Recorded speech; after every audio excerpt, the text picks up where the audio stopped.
Imagine you didn't have to cross a border to ask for protection. Imagine a country issues you a humanitarian or refugee visa while you're still abroad, and then grants asylum or refugee status after you arrive.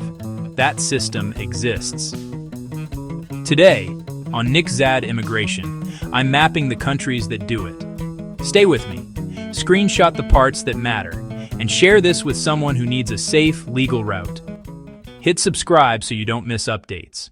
Here are the two pathways. 1. UNHCR Resettlement, also called quota refugees. You are identified outside the destination country. You travel on a refugee or resident visa, and you receive protection on or shortly after arrival. 2. Humanitarian or asylum visas. A consulate issues a long-stay visa on protection grounds so you can travel legally and apply for asylum when you land. Oceania, Australia, offshore refugee and humanitarian visas. Subclasses: 200, 201, 202, 203, and 204 via UNHCR or other channels. New Zealand, the Refugee Quota Program. Currently 1,500 places per year through 2024 to 2025, plus community sponsorship pilots. Europe, selected highlights. The United Kingdom, the UK Resettlement Scheme, community sponsorship, and mandate resettlement for certain family links. France, Asylum Long-Stay Visa, Visa D, issued by consulates so you can travel to France and file your asylum claim on arrival. Belgium, UNHCR Resettlement and case-by-case humanitarian visas issued abroad. Note that a federal announcement in March 2025 paused the resettlement program. Humanitarian visas remain a separate discretionary tool. Spain, the National Resettlement Program, plus a complementary labor mobility pathway for refugees. Portugal, ongoing resettlement projects and an EU-backed admission for humanitarian reasons track. Italy, UNHCR resettlement and well-known humanitarian corridors that issue visas abroad so vulnerable refugees can enter safely and obtain protection. Switzerland, two options. UNHCR resettlement, paused until mid-2025, but now resuming under an extended program, and humanitarian visas issued by Swiss embassies in exceptional, life-threatening situations. Holders apply for asylum after arrival. Sweden, a quota refugee program with 900 places in 2025, prioritizing especially vulnerable profiles. Norway, an annual UNHCR resettlement quota set by Parliament, with selections conducted on missions in countries of first asylum. Finland, a long-running quota refugee program. Recent intakes include Syrians, Congolese, and Venezuelans. Denmark receives UNHCR quota refugees each year, around 200 places in recent years, including arrivals from Rwanda and Eritrea. Ireland, the Irish Refugee Protection Program for UNHCR-referred refugees, with community sponsorship also in use. Germany, historically a major EU resettlement country, but UN resettlement admissions were temporarily halted in 2025 pending coalition decisions, so always check the current status. Oceania, Australia, offshore refugee and humanitarian visas, subclasses 200, 201, 202, 203, and 204 via UNHCR or other channels.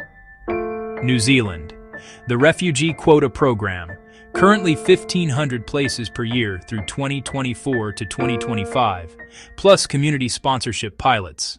Americas, Canada, 3 streams that select from abroad.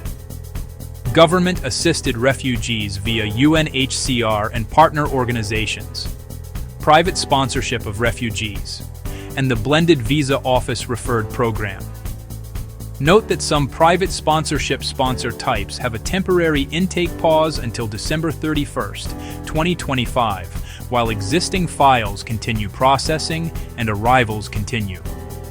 Brazil, a long-standing humanitarian visa policy known as Acolhida Humanitária, issued abroad for people from crises such as Syria, Haiti, and Ukraine. Visa holders then seek protection or status after arrival. These visas are not limited to a single nationality. Asia. Japan, a small but steady third country resettlement program, expanded to an annual quota of 60, open beyond any single nationality. South Korea, admissions of UNHCR referred resettlement refugees in addition to an in-country asylum system.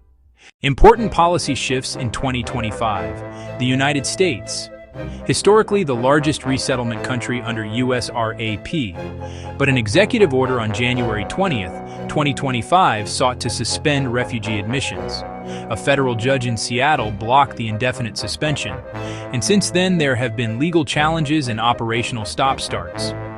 If you are considering USRAP, verify the current status in your region.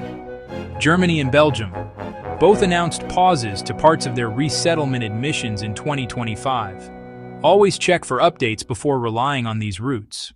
What this means: these pathways are designed for people of many nationalities. Eligibility depends on need, vulnerability, and each country's criteria.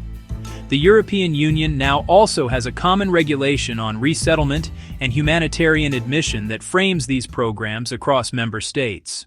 Want help choosing your best path and your very first step? Comment with 4 things: your current country, your nationality, any family links in your target country, and whether you are already registered with UNHCR. With that, I will point you to the most realistic program and the exact first step. Final notes. Programs change fast, so confirm on official government and UNHCR pages. Do not pay fixers. Use verified channels and community sponsorship groups where available. This video is general information, not legal advice. If this helped, do 3 quick things. Subscribe to NICZAD Immigration. Hit the bell so you do not miss updates. And share this with one person who needs a safe, legal route. I am NICZAD. See you in the next video. Settings. Add classic Hormozy subtitle. Use only generated clips. Use a male voice for the narrator.